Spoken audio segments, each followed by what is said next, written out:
You are looking now at live pictures from Helsinki, Finland, where Presidents Trump and Putin are holding an historic summit. Welcome back to CBS This Morning. The two men arrived at the Finnish presidential palace a short time ago before beginning their closed private session. Ahead of their talks, both leaders made brief opening remarks to reporters inside the palace. The two men are meeting just 3 days after the Justice Department formally accused 12 Russian intelligence officers of hacking Democratic Party officials during the 2016 election. Members of Congress from both parties have condemned holding this summit right after those indictments were announced. President Trump tells CBS News he could have a, quote, very good relationship with his Russian counterpart and wants to get along. Before meeting with Vladimir Putin, President Trump sat down for an interview with CBS Evening News anchor Jeff Glor.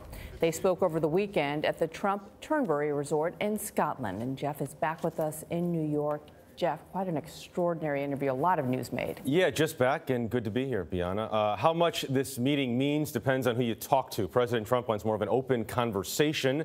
Those who know Vladimir Putin say he'll want concrete steps taken. Putin, of course, is not new to situations like this. This is the third U.S. president he's dealt with. We asked President Trump about that. President Bush said that he saw into his soul. I think he came to regret that. You said that Putin toyed with Obama. How do you ensure that things are different in this administration? I don't know. Look, I've met him 2 times, 2.5 times.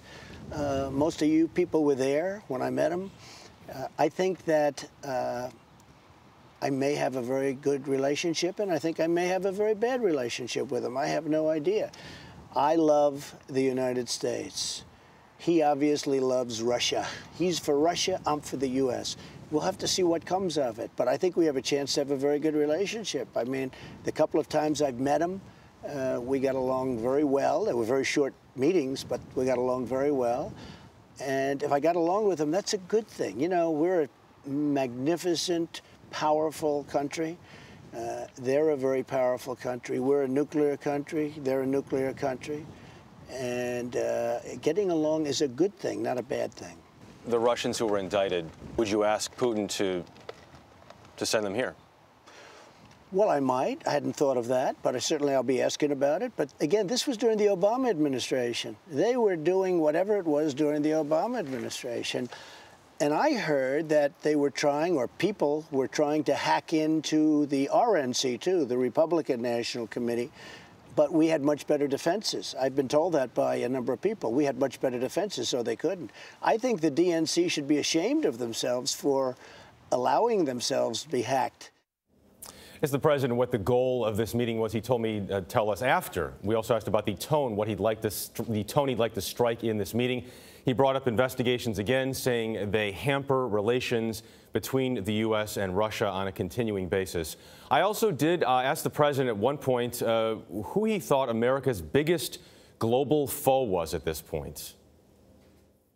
Who's your biggest competitor, your biggest foe globally right now?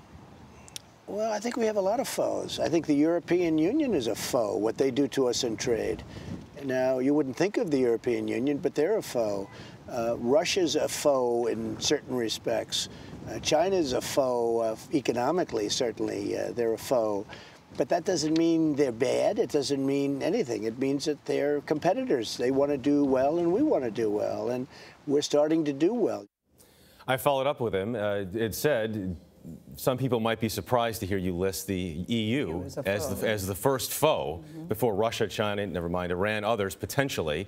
And he doubled down and he said, listen, this is the focus right now for him and the administration, I think, is so much on this trade, on redoing some of these deals, and also the NATO payments, which have been discussed so much. So he stood by that. He doubled down, but then the EU responded saying anybody that says we're a foe, that's an example of fake news. Right. The reason it's so extraordinary is not only has the EU been long-term allies of the United States, but Vladimir Putin's message is that the EU is a foe, so that it echoed in part what Putin has himself been trying to do.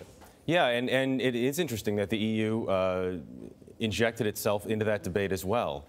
Clearly a topic that is rubbing some folks the wrong way on both sides, but one that I don't think, as we've seen clearly, the president is going to let go of right now. Yeah, we'll have much more of that interview later tonight on the Evening News. Jeff, great to see you. Great interview. You can see more of Jeff's conversation, as we mentioned, with President Trump on tonight's CBS Evening News. Then on Wednesday, the part 2, the president will sit down with Jeff for a second post-summit interview in Washington. Some must-see TV there. Can't wait.